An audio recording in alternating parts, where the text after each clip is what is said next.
Live from Liverpool, The Dark Paranormal, Season 18.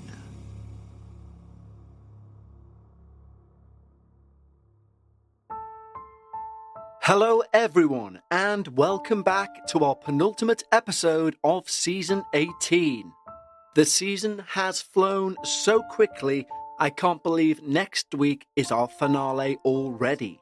And not only is next week's finale one that you certainly don't want to miss, this week's episode, our penultimate episode, is one hell of a story, and yes, pun intended. There are very few experiences that we receive where somebody comments within their experience that it changed their entire outlook on life.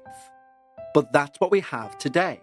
And to say it's food for thought would certainly be an understatement. But in regards to Season 19, which is heading our way within only a few weeks, we've already received a shed load of submissions from you wonderful listeners. But we always want more. So, if you have your own paranormal experience that you wish to share with the Dark Paranormal, email us at contact@thedarkparanormal.com.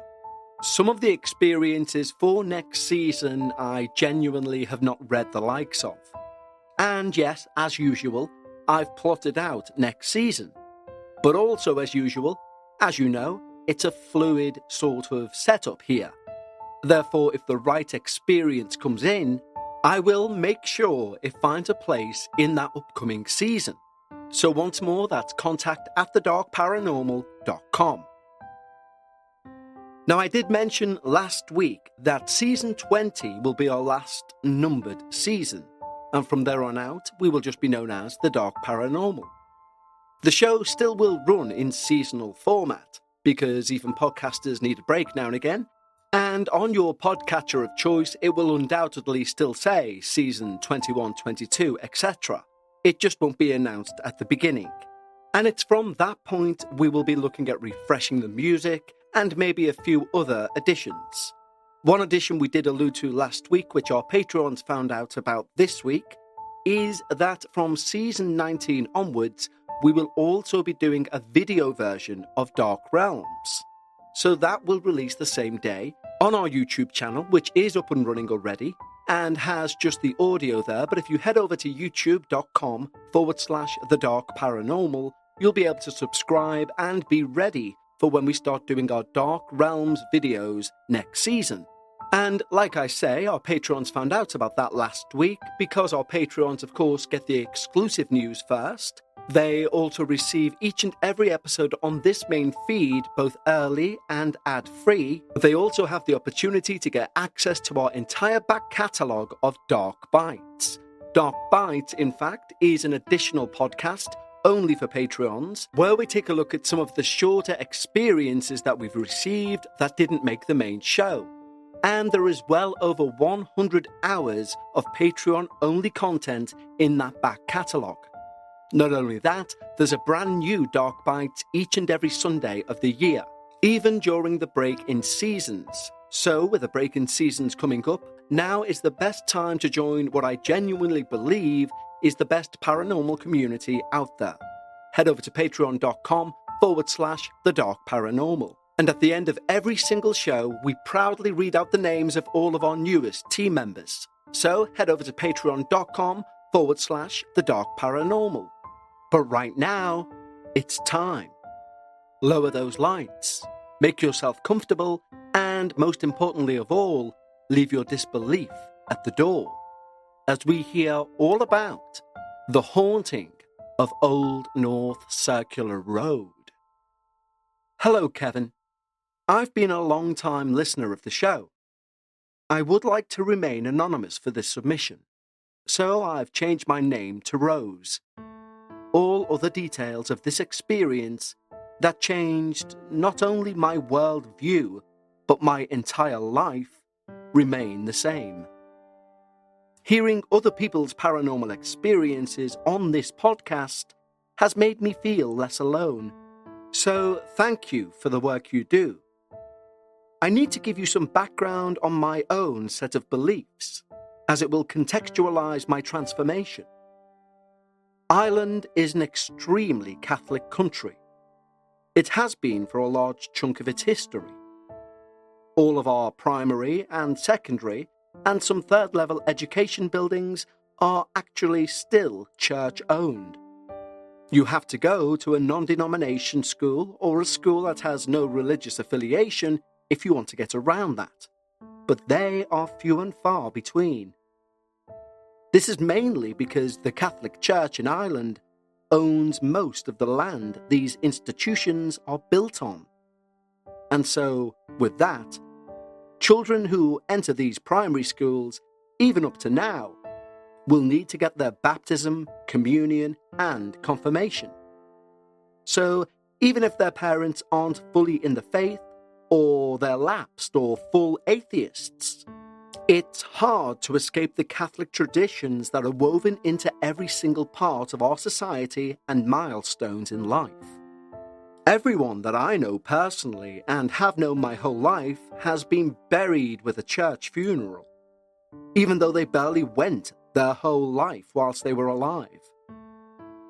With all that being said, I grew up culturally Catholic, like nearly everyone else on this little island, until I got to my teenage years.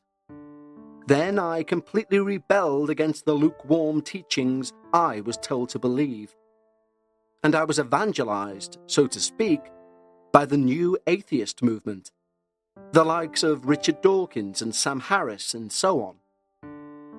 I fell into different schools of thought and philosophies, and as you often do when you go down this route, ending up in nihilism.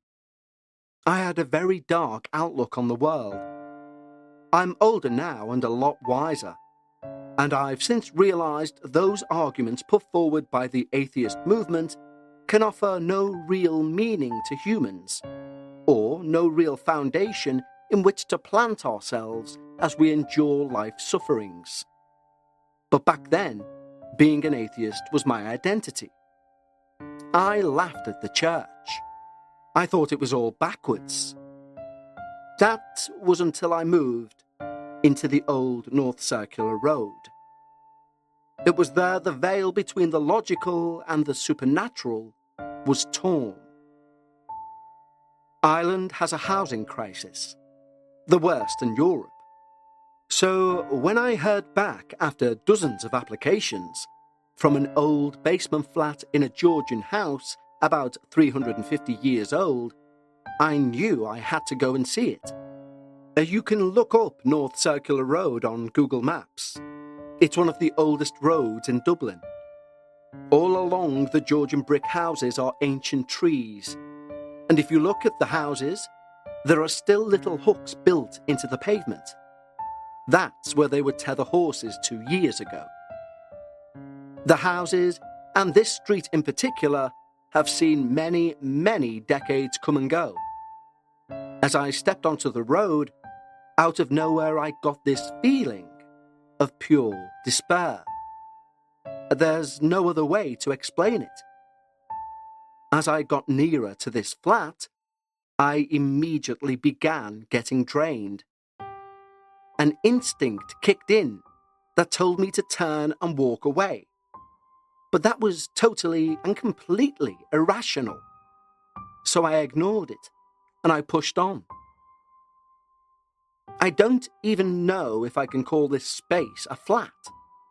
It didn't meet the standard of human rights for a person to dwell in. It was a converted coal shed in the basement. It had no windows, and I had two doors, the front door in and the back door that led to the rest of the house. It was barely bigger than a standard sitting room. And as I stepped over the barrier to greet the landlord, I almost thought I would burst out crying. I couldn't understand why I was suddenly feeling these big emotions. The landlord stepped out and allowed me to look around, and the rational part of my brain said, "Take out your phone, take some pictures so you can show your partner. He'll want to see what it looks like, what the space is like." But my whole body felt like it was stuck in quicksand. I stayed like that for a few moments, frozen. It was only when the landlord poked his head back in and asked if everything was okay, I forced my leg to move over towards the light switch. As I said, there were no windows in here and no working appliances, so to take the photos I'd need to go and put that light on. And as I reached out to flip that switch, a bolt of energy shot up from the light switch to the bulb, and the bulb blew out completely, shattering glass everywhere. My first thought wasn't, this is a supernatural event. My first thought was, oh, feck. I'm after causing an electrical fault and damage to the property. Am I going to have to pay for this? But looking back now, that was probably the first warning sign. I knew my partner would hate it, but I also knew that we had no other options, and if I said no, no other offers were coming in. I'd signed a contract, and the landlord was delighted. We finalised everything out in the front garden. Again, the further I got away from that house, the more I felt my energy coming back. Walking back towards the city centre, I called my partner to begin convincing him why this was a good idea. I began so much better, and I started to gaslight myself, thinking maybe it was anxiety about moving to a new place. Maybe it was my imagination acting up. The flat was fine, not too bad at all. All of the logical reasons came flooding into my brain. The move-in date was set, and I went over a couple of hours early to get a head start on the cleaning. My partner was due to come in and see it for the first time later that evening, so I was at the sink scrubbing the dishes. There was no heating in this place, so the water was freezing. My hands were turning pink. And I suddenly feel this pressure all along my back. It wasn't like someone's hands were pushing me at all.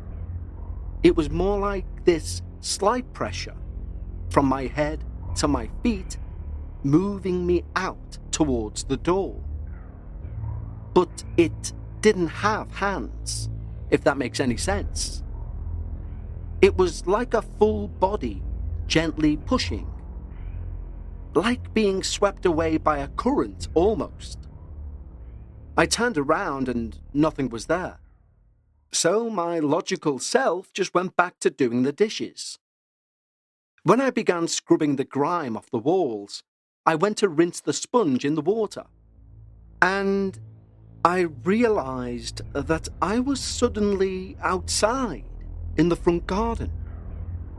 I don't remember walking there. I don't remember even thinking it was something I wanted to do. And I wouldn't bring the sponge out, soaking myself, making my hands further cold.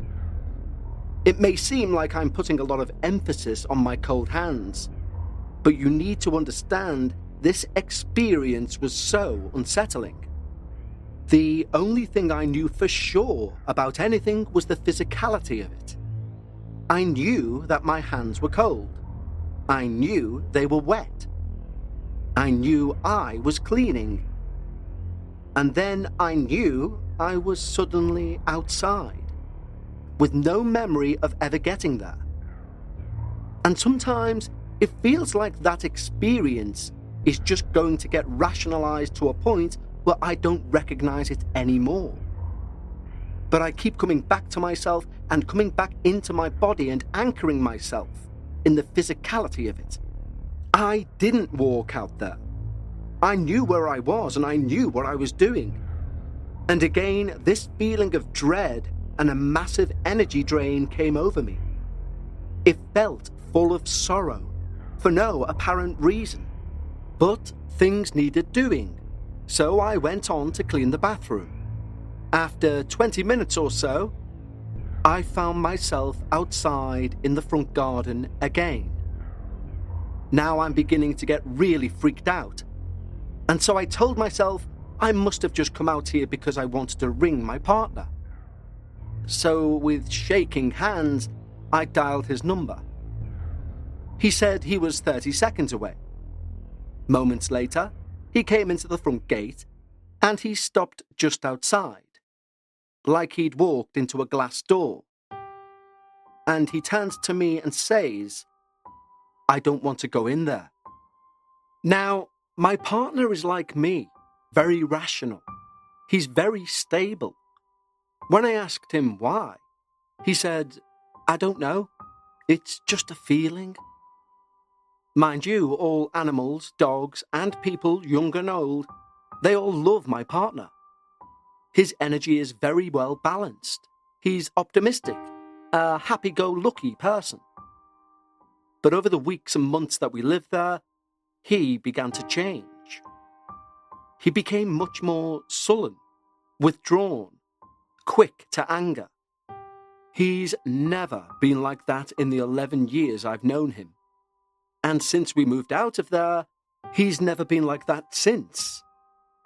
The only way I can explain what happened to our mind and bodies when in there, it was like when we stepped into the flat, we entered a space of hopelessness. A place where no happiness, no joy, no lightness can exist. And once you went in there, you almost took on the persona of someone else. Or something else. Something that didn't believe in goodness. Something that had no hope in the future. Everything was just bleak.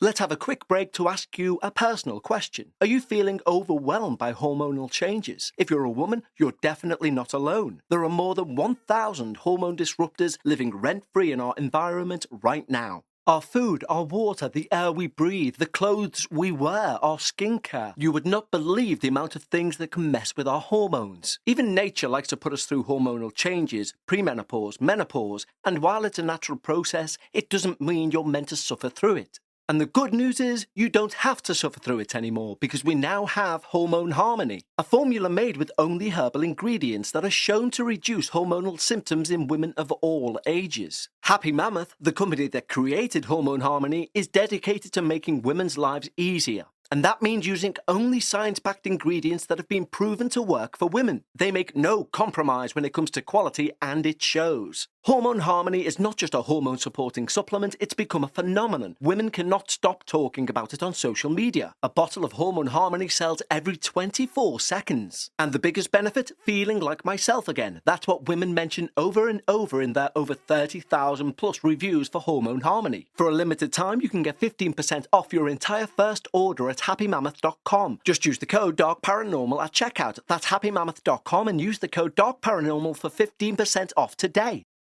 From the very first night there, I began getting sleep paralysis. Of course, I looked up the scientific reasons why a person would experience sleep paralysis. And that's all well and good if it's just one person that experiences it.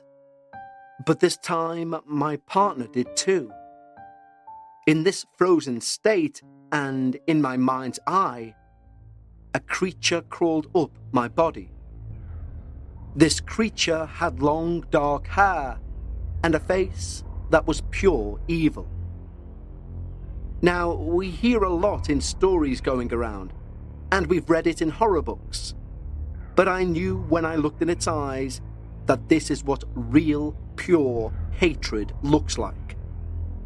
And that from just seeing it in a few seconds, I had lost a part of my innocence forever. Not childhood innocence or mental innocence, a loss of innocence at a much deeper level. My breathing became erratic, and in my head, I was screaming out for my partner who was laying next to me playing the video game The Witcher. I felt his hand move onto my chest, and then the next thing I know, I felt him jump out of bed, knocking his controller to the floor. That was enough to take me out of that frozen state, and he immediately turned on every light in the flat. I asked him what was wrong, and he said he felt something shift off my chest on to his arm and cling onto him, weighing him down. And that's why he jumped up.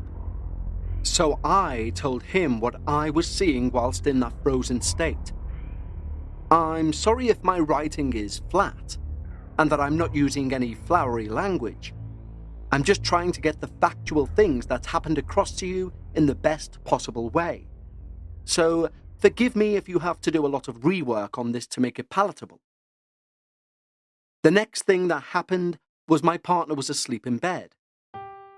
I left early for work, and as he was waking up, he felt the bed get depressed on the side closest to the door, like someone was sitting there. And in his half-awake, half-dream state, he started to talk to me, and he felt the depression on the bed move closer and closer. He reached out to touch me, as I didn't respond, but when he did, he realized no one was there.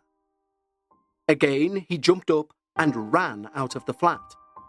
We knew that something was going on that wasn't explainable, like our energy levels or the decline in our mental health. So we went to a New Age spiritual shop for help. We bought some sage and we were recommended to burn some Palo Santo wood. But nothing, and I mean nothing, worked. No high-frequency music, no white magic practices with salt or anything. Nothing worked. I eventually told my ma what was happening, and when she came to visit, she left a thick hardcover Bible, which I only noticed after she left. She left it discreetly. Otherwise, she would have known I would have been annoyed. I paid no further mind to it, but I made a mental note to drop it back over to her the following week. One night, as we stayed up talking, we saw a shadow pass underneath the door. We didn't hear anyone out there, and opposite to that door is a wall, so the shadow would have nowhere to go. We both exchanged glances. After that, we heard things dropping in our wardrobe. It sounds like stones may be falling onto one of the shelves. So we took everything out and found a hole in the ceiling. My partner got a dustpan and brush and started sweeping it out. A maggot fell out. Then another, and another. Then so many fell out of the wardrobe and onto the floor. We checked and rechecked if something was up there dead, but we found no trace of anything like that. I felt like I'd never be clean again, but living there felt like that both mentally and physically. On top of that, the bathroom had a very specific smell. It was like sweet mold dampness mixed with cigar smoke, and we could never get it out. When I began writing this account last week, the night I finished up the first part and told my partner I'd be sending it in, the very same smell flooded our ensuite bathroom, but only that room. Bear in mind now, we're in a different place. We own our own home in a different part of the city. That's not something we can explain either. It was like we caught its attention again by speaking about it. But anyway, back to the story. One night, as we're about to go to sleep, we hear scratching all over our roof. It sounded so erratic, and it was a high-speed scratching. It sounded like there was a dog going crazy upstairs. So the day after, we asked if animals were permitted in the house, and we got confirmation that they were not, and also the person above us had no pets. The sleep paralysis, the mood swings, the maggots, the scratching would happen every single night. We moved our bed around to a different corner of the room to see if we would sleep better. So now our bed was in between the two doors. And again I fell into sleep paralysis. This was the worst one. In my mind's eye, the front door cracked open a little bit and the chain was bolted. but I could see the eye of a man who was clearly angry. Angry and wanting to get into the flat. He had a very distinctive face. I could feel his fury. The door that led to the rest of the house suddenly opened in my mind's eye, and what was out there was darkness. And all I remember thinking was, this is a darkness that is blacker than black. It's blacker than night itself. This darkness was so completely unnatural. Then, my leg was lifted up and I was being dragged out into the darkness. I heard voices say, "We're going to drag you to hell if you don't leave," in unison, like a choir of voices coming from my throat. My partner was fast asleep, so he couldn't pull me out. My heart was racing so fast, I thought I was dying, and that this would never end. I heard another voice, but this one came from within me. It said, in the Bible. At first I was confused. Then I remembered my ma dropped hers in. I tried to move my lips to shout, "Bible!" so it would wake my partner up. After the fourth agonizing attempt, my voice broke through, at first faint, then stronger. As soon as my partner turned around to see what was going on, I was broken out of that horrible frozen state. I was sweating profusely, and I jumped out of bed. I checked the front door. It was locked shut. I thought I was losing my mind. Every part of me down to my core was in terror. Terror I'd never felt before. I couldn't even answer my partner to communicate what had just happened. I thrashed around the room and finally found the Bible. Before this, I don't even think I ever opened or touched the Bible of my volition. In our schools, we didn't do Bible study like in America. We had plain Jane religion books and hymn books. We were never taught about the Bible directly, and we never read from it either. Not in school or at home. That would cause an uproar with the parents. Again, we are a culturally Catholic country, and most teachers who are lapsed themselves do the bare minimum to please the owners of the land the school is on. That's it. So I don't know where to look. I just knew I needed to read something aloud. Anything would do. I opened it randomly on Matthew 22:13, where Jesus describes the outer darkness in a place devoid of God and hope. It read, "Tie him hand and foot and throw him outside, into the darkness, where there will be weeping and gnashing of teeth for all eternity." I just began reading this out loud, walking round in circles. I've never read those words before, but I knew in my heart I'd seen the outer darkness as described in real life. A darkness so complete I can never forget it. The atmosphere began to lift a bit and a supernatural peace came over both me and my partner. We stayed up until sunlight, and soon as a cafe nearby opened up, we ran there. I told my partner everything I'd seen in that state. As I described the man I saw, he confessed that every night, whilst he was cooking, out of the corner of his eye, he would see the same man. But when he turned round fully or opened the door, no one would be there. He didn't want to disturb me, so he kept it to himself. So this entity was revealing itself to my partner in the real world, and to me in the dream world. We went over to my mum's soon after, and when she saw the sleep-deprived state of us, she brought us down to the church and got us both anointed with oil. As soon as we got that cross on our foreheads, we both felt like a weight had been lifted off us, and again we felt a supernatural peace come over us. The priest told us to go there every night to the church near the flat and get the Eucharist. I told him we don't believe, and are we even allowed to get it considering that? He said because we'd now been baptized, we forever have a right to get it. And no matter how far we strayed, no matter how long we strayed, we were always welcomed back. From that night, we went to Mass every day. The whole atmosphere of the flat changed. It felt like we pushed the darkness out slightly and just our small space was sanctified. No more sleep paralysis, no intense mood swings. As soon as our contract was up, we left and we never looked back. We found out later that the landlord had thrown out the old man we had seen when he was admitted to hospital and was dying. A disgusting thing to do. And as this man lay dying, the landlord threw his belongings out into the garden. It was the talk of the whole road.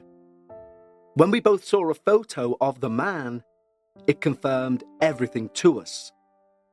What we went through was real. We had to accept that this world has things we cannot see, nor understand. We know for sure there is a supernatural evil, and so now we know for sure there is a supernatural good, which is God. One cannot exist without the other. We are now devout Catholics. My faith has healed my mind, body, and soul, and on a daily basis I still experience that supernatural peace. But added on is a joy, a sound mind, contentment, intellectual and spiritual satisfaction. The whole world and our experience of life now makes sense, in a way that those atheist books or man-made philosophies could never, because man's wisdom is foolish to God's wisdom.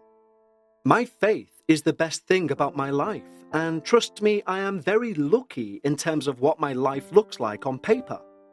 But none of that matters. Only the fact that God called me home, even if he had to get to me through that demonic experience. Now, I know how people get with the mention of God or religion. All hell breaks loose.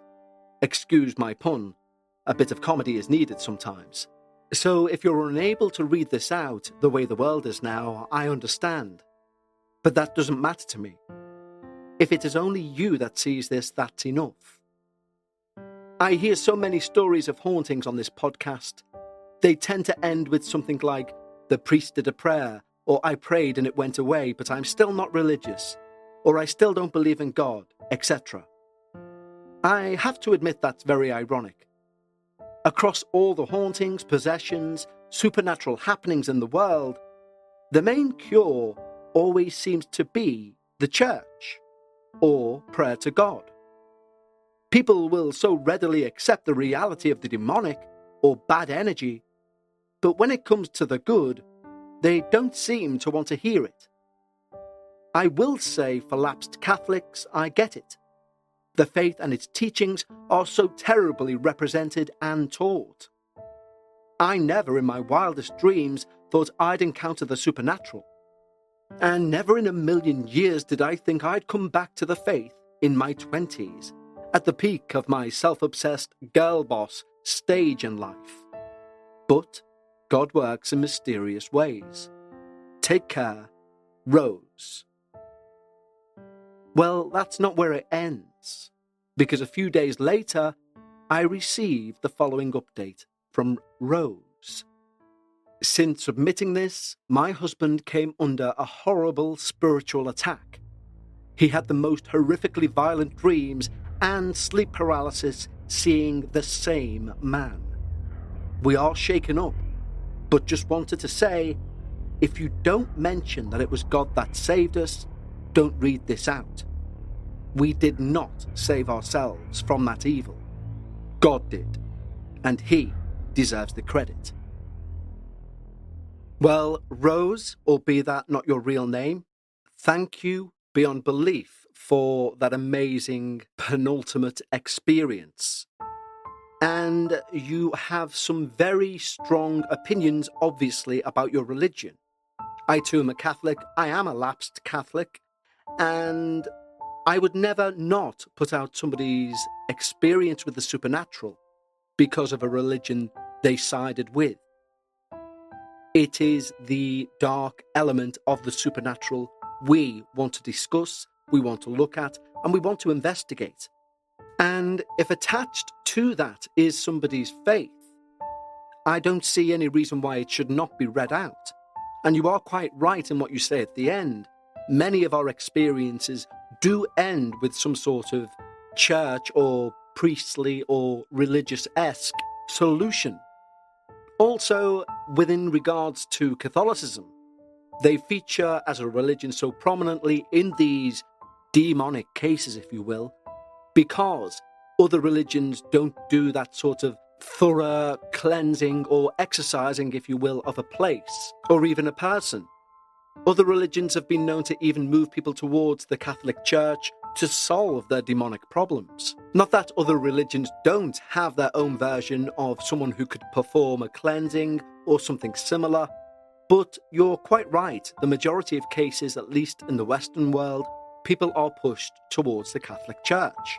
And there may well be people out there who will say, no, I know an exorcist, and they're not Catholic, but I could become an exorcist online and have a certificate that says I'm an exorcist. The difference is to become a Catholic priest who is chosen by the diocese as an exorcist. You have to go to Rome and attend the training over a period of weeks. And even though I'm Catholic, stepping away from that, because as I say, I am very lapsed in my Catholicism, stepping away from that and looking at evangelical people. So when you see, and we've all seen them, these videos of somebody in a suit screaming, Jesus saves you, and somebody writhing on the floor. And it's not a Catholic thing. And I'm not saying it doesn't work, but that would be down to more, I expect, the power of belief and the power of suggestion. It seems, with regards to the Catholic Church and the training of how to become an exorcist, and indeed how they carry out such things, it's very much chalk and cheese. In terms of one seems to be very performance orientated. The other is largely done in secret. For example, if someone believes they are possessed and they believe this evangelical minister can deliver them from the evil, it will all work. But if the same person went to a Catholic church, they'd be put through some rigorous testing, and the outcome would be they believe they're possessed. They're not possessed. Yet, solely from a human mental health perspective, it's kind of irrelevant to a point. Because if that person believes themselves to be possessed and they go to where they need to be cleansed and to them it works, then it works. If somebody is actually possessed and they go to where they need to get help and it works, then it works. I would only imagine believing you are possessed by a demon can be just as harrowing as being possessed by a demon. And I will end by saying that is something I hope I only ever have to imagine. Secondly, Rose, in your email, you say you're sorry if the language is flat or if it's not flowery enough. I read verbatim what you put in that email because it's your experience. And this podcast is not about flowery language. In fact, one of our biggest red flags amongst our small team when going through the submissions is if somebody overuses or over-embellishes something rather mundane or average. That's usually a red flag. It's a fake experience. So, Rose, thank you for both your experience, your opinions, because I think all opinions in regards to religion should be discussed and should be debated, because there is a world of difference between submitting an experience, saying, please don't read this out unless you say God saved us because I believe he did, and saying, don't read this out because I believe in God and I am right and you are wrong if you don't. There's a world of difference between I believe and I'm correct. So Rose, thank you so much for one of the most memorable penultimate episodes I think we've ever had. And please do keep us updated if, pardon the pun, God forbid, anything does continue to happen. But once again, thank you for your amazing experience. And don't forget, guys, as we said at the start of the show, if you have your own paranormal experience you want to share, email us at contact@thedarkparanormal.com. And now we've reached my favourite part of the show, where we thank the wonderful members of our Patreon team who've signed up recently and get all of those exclusive perks like early access to episodes, ad-free, and of course they can gain access to that entire back catalogue of Dark Bites with over 100 hours of episodes, just by heading over to patreon.com/The Dark Paranormal. And our newest community team members are Louise, Peter B, Ryland, A. Fitzgibbons, Mo, Grifter, Short Lynn, Sam X, Chris, Tiffany McGraw, Danielle, Neray, Joe Schmidt, Kelly Murphy, The Karate Fan, Jason Bussell, Jenny Lynn, Josh Probst, Alison, Heather White, Rebecca Wright, and Jessie Best. Thank you so much, guys, for supporting the podcast. It means the world to me. And well done on joining what I think is genuinely the best community in regards to the paranormal anywhere out there. Don't forget, if you'd like to sign up, head over to patreon.com/The Dark Paranormal. And with our finale coming up just next week, those guys will be getting that early and ad-free, as they will the debut episode of Season 19. But I'd like to thank each and every one of you for joining us here for this amazing experience from Rose. Please return next week for our finale. You won't want to miss it. And until then, remember, when you're discussing the paranormal, always try and leave some of your disbelief at the door. And I'll see you next week for our finale here on The Dark Paranormal.